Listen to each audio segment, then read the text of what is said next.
Assalamualaikum dan selamat pagi semua. Pada hari ini ialah hari Ahad bersamaan dengan 27 Jun tahun 2021. Kita masih lagi belajar di unit 5 Bangkit Berjuang Penjajah Ditentang. Okey, iaitu di bawah tajuk Pahlawan Tempatan. Pada hari ini kita akan tengok 3 lagi orang tokoh yang telah berjuang mempertahankan kedaulatan negara. Mereka adalah Antenom, Tok Janggut dan Haji Abdul Rahman Limbong. Okey, kita tengok.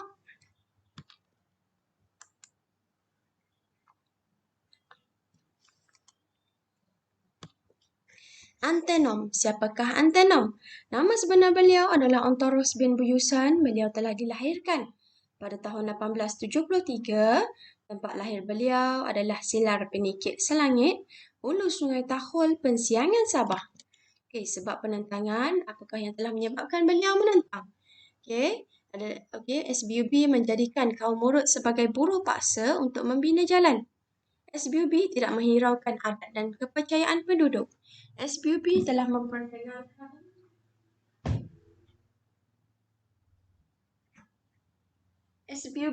memperkenalkan cukai baharu yang membebankan rakyat. Dan yang keempat, SBUB tidak membenarkan penduduk membuka tanah pertanian. SBUB telah menceroboh kawasan hutan yang dianggap mengganggu roh nenek moyang mereka. Peristiwa penentangan. Antenom mengetuai pahlawan Murut untuk menentang SBUB. Beliau telah membina kubu di Silar Penikit Selangit, Hulu Sungai Tahul, Pensiangan. Dan pada tahun 1915, Antenom melancarkan serangan hendak terhadap SBUB. Senjata yang telah digunakan adalah seperti tombak, pedang dan sumpit. Serangannya telah berlaku di Pensiangan. Antenom ni dia menyerang pihak SBUB untuk menyelamatkan keluarganya. Apa yang dibuat oleh Antenom selepas membuat serangan hendak adalah dengan membina kubu di Sungai Selangit. Tokoh seterusnya adalah tokoh Tok Janggut. Beliau mempertahankan beliau berasal daripada negeri Kelantan. Nama sebenar beliau adalah Haji Mat Hassan bin Munas. Beliau telah dilahirkan di Kampung Jeram, Pasir Putih. Beliau telah lahir pada tahun 1853. Sebab penentangan, beliau menentang disebabkan oleh penduduk tempatan dipaksa menerima sistem cukai dan peraturan tanah yang baru yang membebankan. Kesannya peraturan ini menimbulkan kesulitan kepada penduduk tempatan. Tok Janggut juga tidak bersetuju dengan pengenalan sistem penasihat British. Apa itu sistem penasihat British? Sistem penasihat British merupakan bentuk pentadbiran British yang menempatkan seorang penasihat di negeri tertentu. Peranan sistem penasihat British ini adalah untuk menasihati Sultan dalam semua perkara kecuali agama Islam dan adat istiadat Melayu. Peristiwa penentangan bermula pada tahun 1915. Tok Janggut telah menyerang dan berjaya menguasai Pasir Putih. Seterusnya, pihak British telah menyerang balas Tok Janggut. Di manakah serangan tersebut berlaku? Serangan tersebut berlaku di kubu Tok Janggut di Kampung Dalam Pupuh. Kesannya telah menyebabkan Tok Janggut terkorban di dalam peristiwa tersebut. Tokoh yang ketiga pada hari ini adalah Haji Abdul Rahman Limbong.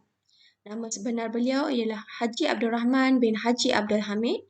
Beliau telah dilahirkan pada tahun 1868 dan beliau telah meninggal dunia pada tahun 1929 di Mekah.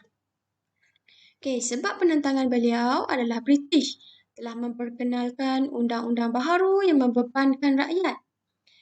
Contohnya, peraturan tanah untuk petani menjalankan kegiatan pertanian. Dan yang kedua, British telah mengancam untuk mengenakan tindakan undang-undang sekiranya penduduk tempatan enggan membayar cukai. Inilah yang telah menyebabkan penduduk berasa takut kerana ancaman yang telah diberikan oleh pihak British kepada penduduk tempatan. Peristiwa penentangan. Pada tahun 1922, Haji Abdul Rahman bertindak sebagai peguam di mahkamah. Hasilnya, beliau telah berjaya membela petani yang ditangkap. Petani tersebut ditangkap kerana menentang peraturan baharu di Kuala Telemong. Pada tahun 1928 pula, petani dan pengikut Haji Abdul Rahman Limbong telah menawan balai polis di Kuala Berang dan British telah melancarkan serangan balas. Apakah yang terjadi? Apa kesannya? Kesannya Haji Abdul Rahman Limbong telah ditangkap atas tuduhan menghasut dan seterusnya beliau telah dibuang negeri ke Mekah. Hampir 3 minggu kita telah belajar tentang pahlawan tempatan. Cikgu harap kamu dapat mengambil pengajaran daripada sejarah perjuangan pahlawan tempatan. Termasuklah semangat untuk mempertahankan kawasan daripada penjajah.